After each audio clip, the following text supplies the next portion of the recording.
Isang kababayan nating OFW sa Rome, Italy, nagbahagi ng pagkadismaya dahil sa mga nawawalang gamit sa kanyang maleta.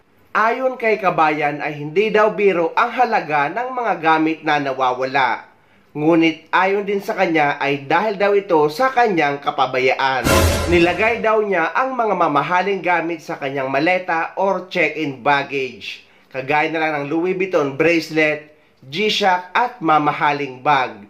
Sakay ng Air China galing na iya Terminal 1 na may connecting flight sa China papuntang Rome, Italy.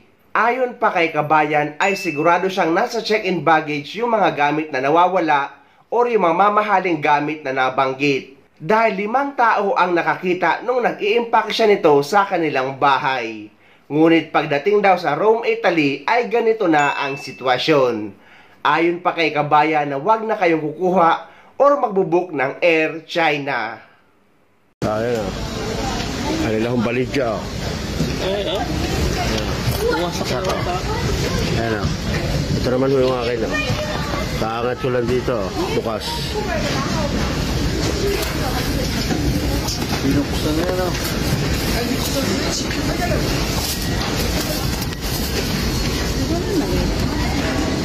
Ito kaya kinuha dito.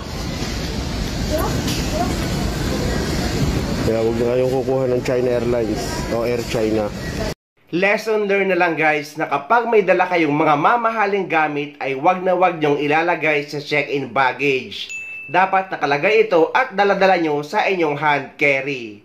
At sigurado naman na mga taga-airport lang ang kumuha nito. Dahil alam na alam nila kung alin ang makukunin dahil nakikita nila ito kapag dumadaan sa x-ray machine. Mahirap na lang din mangbintang pero guys, pansin nyo ba kapag nagta-travel tayo sa ibang bansa, galing sa ibang bansa, ay walang mga issue na ganito. For example, nagtatrabaho ka sa ibang bansa at nag-travel ka papunta sa ibang bansa, na vacation mo or naka-leave ka lang, ay okay na okay ang travel nyo.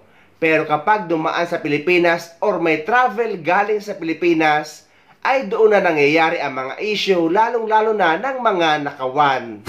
At sana naman sa mga mambabata sa Pilipinas, sa dinami-dami ng hearing nila, ay sana matapik din nila ang mga nakawan ng maleta or laman ng maleta sa airport sa Pilipinas. Sana matalakay din nila kung paano ito masusolusyonan at kung paano mapaparusahan talaga ang mga gumagawa nito.